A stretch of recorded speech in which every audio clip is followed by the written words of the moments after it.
Welcome everyone to another episode of Slasher Scotty. I am your host Scotty McCoy, and boy do I have a surprise for all of you.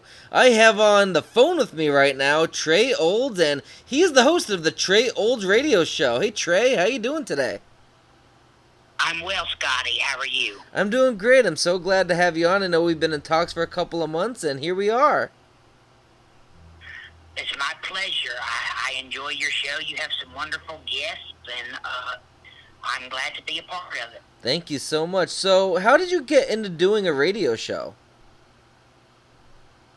Well, I started when I was young. I was about 13 or 14, and I started in radio voiceovers in Louisiana, where I'm from, Baton Rouge, Louisiana, and I met a fellow there who was a radio host who became kind of a mentor to me. His name's Scott Ennis,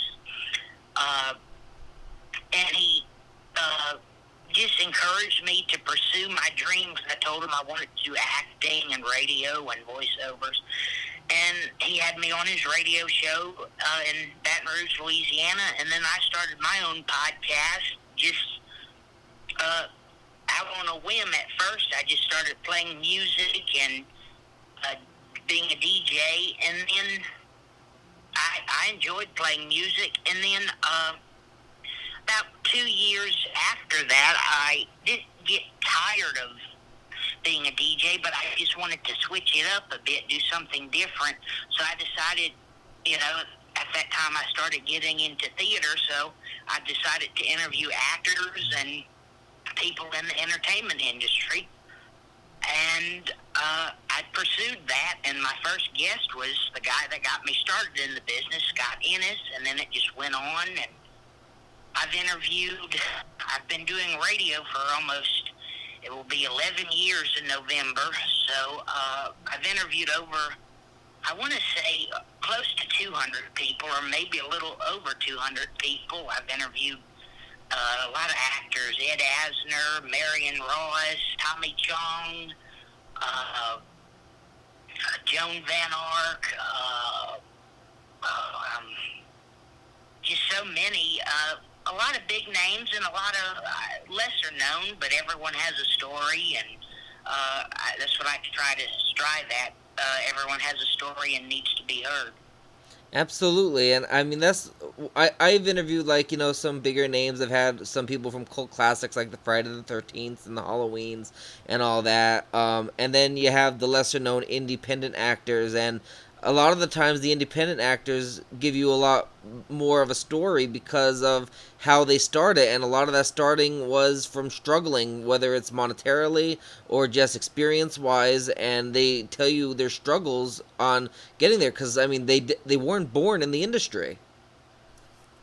Right. A lot of people have so many misconceptions about wanting to get in the entertainment industry. A lot of people my age, I'm in my 20s, and they think, you'll be an overnight sensation, a star, and that really doesn't happen anymore these days. I mean, you'll have some big hit wonders, but for an everyday working entertainer, actor, interviewer, it's a daily thing, it's you study and practice and learn your craft, and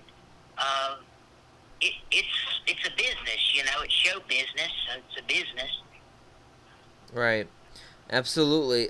So you kind of went into what your radio show was about, but do you just do interviews, or do you do any other content, or what else do you do? Well, for the longest, I've just done strictly interviews. When I first started, like I said, I did radio promotions and disc jockey, played music and promoted musicians and all that, and I really haven't done any of that in a few years. I mainly do interviews now, and besides radio interviewing, I'm also a theater actor, and I've done some independent films, animation, voiceover work, and a few other things. But awesome. So regarding your acting, what do you I guess, what advice do you have for people that are trying to get their start into the acting industry? Well, if you have a dream, pursue it. Don't let anyone talk you out of it. And like I said, it is a tough business. It's not for everyone. You have to have a thick skin and persevere and be persistent, because a working actor like myself, you'll face rejection. You go to auditions or do auditions over the Zoom or go to in-person auditions, and a lot of your auditions you want to do or sign up to do, you don't get. Right. Because casting directors already have a pre-made mindset of who they want for the part, and it takes a really, really good actor to change their mind. And most of the times, you're not that actor to change their mind. Yep. So have a thick skin, but be persistent. If you love it and enjoy it, just do it. But know what you're doing. Study, practice, research a lot if you're playing a certain part of a character or a character part, and research what you're doing. Don't go in it blind, and research and learn from other actors. Experience the environment and people. I always tell people, actors are people watchers. You watch movements, you watch people. Yeah, absolutely. So a big part of any type of show, my show and your show and all the other shows out there, is marketing and promoting. So how do you go about specifically marketing and promoting your show so it can reach newer audiences? Well, a lot of it's social media, Facebook, YouTube, TikTok, Instagram, Twitter. And I used to have a PR person that would help me, a publicist, but they've passed away, so I haven't found anyone new yet. Right. But it's good to have connections, have a lot of people help you. And a lot of the stuff now, and when I first started, I did it on my own, promoting, and to interview actors, you have to find their agents, their managers, their publicists, whoever they're connected with. Absolutely. And that can be a real challenge to find those connections. Yep.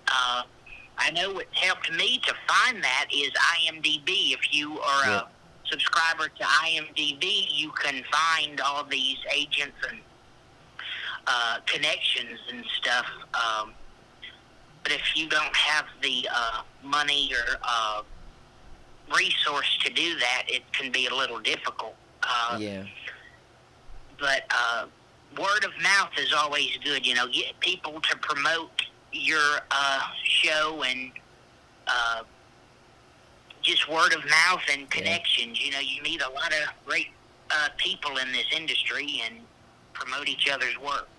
Absolutely, and it's like that. Like they say, word of mouth is the old-fashioned way of promoting. Like as old as it sounds, I mean, it's the most effective way. I mean, with social media, it really balances itself out, and having people share your content, and that just 1 second of a click to share it could reach a whole new audience that they could share it, and then their friends can share it, and their friends can share it, and eventually it'll lead to a whole wide audience and a newer demographic watching your show or listening to your show. Yeah, exactly. Absolutely. So, regarding your show, what do you believe is the hardest and the easiest part of performing it or doing it? The hardest part,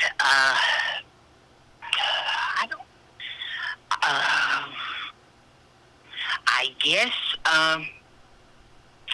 like I said, finding the resources to find the people you want to interview.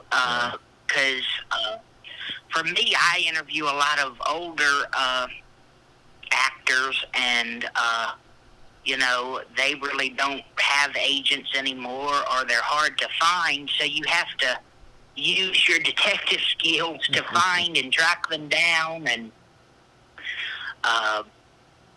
then another hard part, I guess, would just be research. If you have a specific guest, it's best to do research for any guest, really, to know what you want to talk about with that guest, and don't go in it blind, and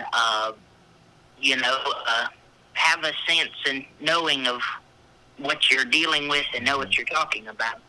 Absolutely. And the easiest part, I guess, I guess I would say the fans, the listeners that listen to the show, the feedback I get has been great. I've had people reach out to me. We love your interviews. Please keep doing them, and they'll give me names to see who if I can interview next. And you can't be in this business without fans. The fans can either break you or make you. Yep, absolutely. Absolutely, they can. And I mean, there's some guests that are hard to kind of find information on, just about that, like about who they are or what they do. I know I had a little bit of difficulty like researching you, so I did what I had to do as a podcaster, and I reached out to a previous person that interviewed you, Greg Gilbert. And and he just told me a little bit about what you guys talked about and everything, and it gave me some ideas of, okay, this is what he's about, this is what his show is, this is what he does, and it kind of gave me an idea of what I needed to ask and how to ask it and what would be important and integral for the interview. Absolutely, and that's where, like we said, word of mouth comes from. The more connections you have, it helps out with the project you're working on. It absolutely does. So anyone that wants to listen to the Trey Olds Radio Show, whether you're doing new episodes or the older episodes that you've done, where can they view your show?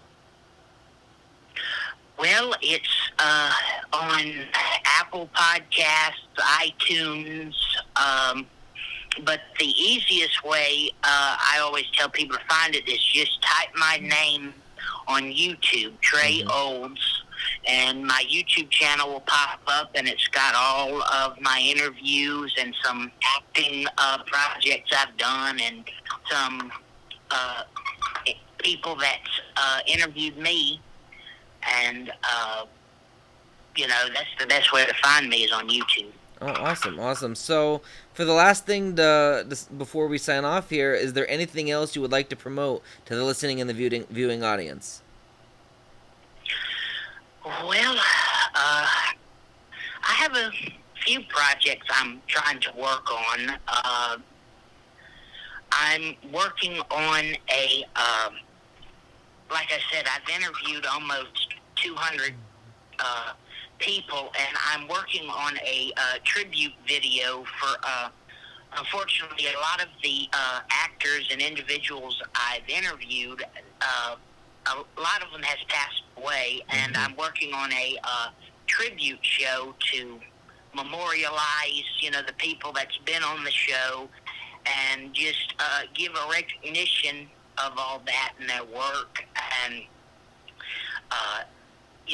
I have that, and I'm trying to work on, I worked on it for a bit, then I stopped. I wanted to write a book about my life, because I started in the industry so young, and then being high-functioning autistic, the odds were kind of against me, and I just wanted to write a memoir about how I got started and the experiences I've dealt with in the industry, and I've been very blessed that a lot of the experiences have been good, and every now and then you'll have a doozy or two, but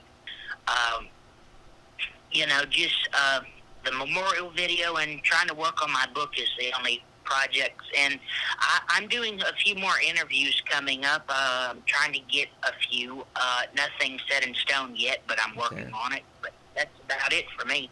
Awesome. Yeah. Well, reach out to Greg Gilbert. I'm sure he'd want to have you back on his show as well. Yeah, I love Greg. He's a wonderful interviewer. He's interviewed me 2 or 3 times throughout the years, and he's wonderful. He's a good interviewer. Absolutely. Well, thank you, Trey, for taking the time out this afternoon to join me for an interview. Well, thank you. It's my pleasure. All the continued success to your show. Thank you, and the same goes for you. And definitely, if anybody's watching this, keep tuned and subscribe to the Trey Olds Radio Show on YouTube, and be sure to keep an eye out for his tribute video and, of course, the book. Thank you, Trey. Thank you. Yep, bye.